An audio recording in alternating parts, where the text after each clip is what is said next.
There's some new reporting out this evening that Trump's head of Immigration and Customs Enforcement, Tom Homan, you know, the guy who said that it was his personal dream to see something like Amazon, but for ICE, where instead of truck after truck after truck full of packages, he wanted to see all across America, truck after truck after truck full of immigrants. And instead of packages being delivered to homes across America, he wanted those trucks of immigrants sent to detention centers, concentration camps here in the US. Yeah, that Tom Homan. The Tom Homan who said that we should bring back family detention like we had in World War II with Japanese internment camps. That Tom Homan just told ABC News he would arrest Governor Gavin Newsom and Los Angeles Mayor Karen Bass if he felt they were interfering with immigration raids. I want to quote from an article on the Huffington Post about this real quick, and then I just have a question. That question is probably more aimed at Republicans and libertarians, but let me read this quote first and then I'll get to it.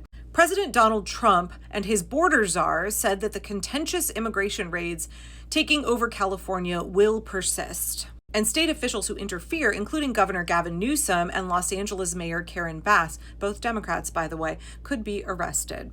Officials who stand in the way of law and order, yeah, they will face judges, Trump told reporters on Sunday. Isn't he the guy who, for the last couple of months, this is not my question, by the way, but isn't he the guy for the last couple of months has been saying that our courts are run by a bunch of liberals, liberal activist judges, and that he doesn't trust or have to abide by what judges decide? Weird how he threatens with the courts when it serves his purpose, but he won't comply with the courts or respect their authority when they rule against him, which they have been doing 95+% of the time. I understand that MAGAs are going to find this kind of propaganda appealing. They really get a stiffy over it. I find it incredibly cringe and embarrassing.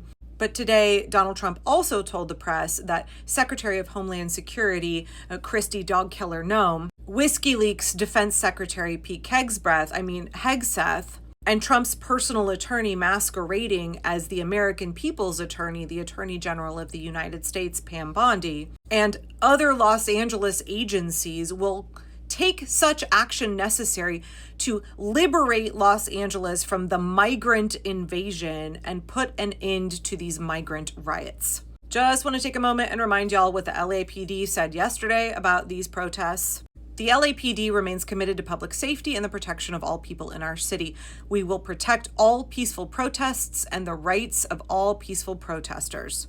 However, acts of violence will not be tolerated and will result in swift enforcement of the law. Two things. I just want to remind folks here that destruction of property is not violence. I don't think it's a good idea to be smashing shit because then it justifies the state in being violent toward you, in brutalizing you. And it undermines the movement. It allows the regime to dehumanize you, to call you a thug.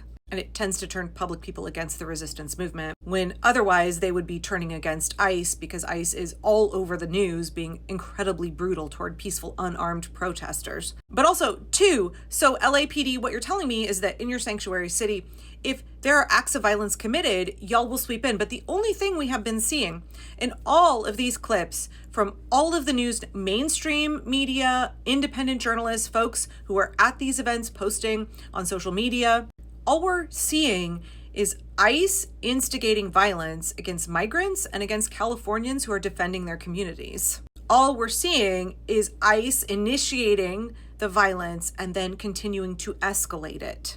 Beating unarmed protesters with clubs that look like a pool cue had a baby with a baseball bat. So LAPD, when are you going to step in and defend Californians against the violence of ICE? You said you were going to do that swiftly. So when does that happen? So I think the Japanese internment camps were a swell idea. ICE Director Homan was asked what would happen if Mayor Bass or Governor Newsom attempted to, quote, stand in the way of your enforcement operations. I'll say that about anybody, Homan said. You cross that line, it's a felony to knowingly harbor or conceal an illegal alien. Again, intentionally using dehumanizing language. It's a felony to impede law enforcement from doing their job. So last night, Saturday night, Trump signed a memo saying that he would send at least 2,000 California national troops into Los Angeles.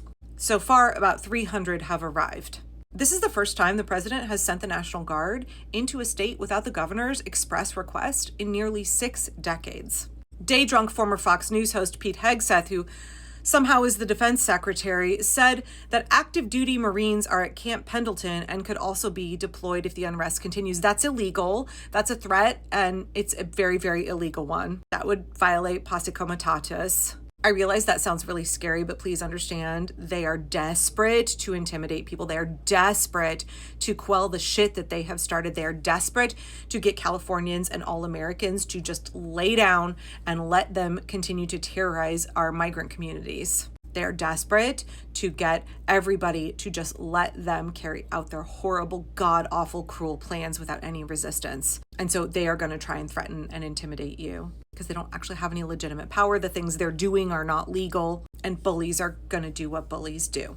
So since Friday night, when ICE rolled in and started all of this chaos in an otherwise peaceful city, right, everything that's happening now is only happening because ICE showed up to terrorize Los Angeles. ICE is firing pepper balls, flashbangs, and less lethal rubber bullets, lobbing tear gas canisters into the crowd of unarmed, peaceful protesters. They are trying to convince you that these are violent rioters, but they're not.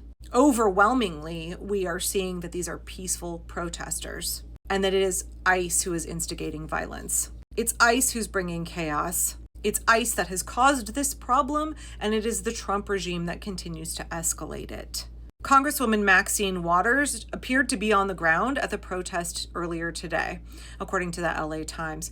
"Who are you going to shoot?" she asked soldiers outside of the Metropolitan Detention Center. "If you're going to shoot me, you better shoot straight." Trump hates us. He hates sanctuary cities, Walters also said. He's trying to make an example out of us. "I want the crowds to grow and grow and grow. We learned a lot during the civil rights movement," the 86-year-old Congresswoman continued. Governor Gavin Newsom said the federal government is moving to take over the California National Guard and deploy 2,000 soldiers. "This move is purposefully inflammatory and will only escalate tensions." LA authorities are able to access law enforcement assistance at a moment's notice. "We are in close coordination with the city and the county. There is currently no unmet need. The Guard has been admirably serving LA throughout our recovery. This is the wrong mission and will erode public trust." When Newsom says the Guard has been helping LA's recovery, he means from the fires there. You know, that we're supposed to get FEMA funds, but Trump withheld them. Mayor Bass of Los Angeles said, "We tried to talk to the administration and tell them that there was absolutely no need to have troops on the ground here in LA. The protests that happened last night were relatively minor. Los Angeles has been completely peaceful all day long." This is posturing, the mayor added. "This is completely disruptive to a city that has already gone through so much in the first 6 months of the year." Again, she's referencing the fires for which they were supposed to get federal emergency relief funds, and Trump is withholding those. "To say that the city is out of control, I don't know what city they're talking about," the mayor said. So here's my question. Here's my question for all of the Republicans, all the libertarians. I was raised in a family with Republican parents. I grew up in Texas, where we learned in Texas history that the Civil War was fought over states' rights. When Roe versus Wade was obliterated, all we heard from Republicans was how this was such a good thing. It was empowering states' rights. That Republicans are the party that cares about states' rights.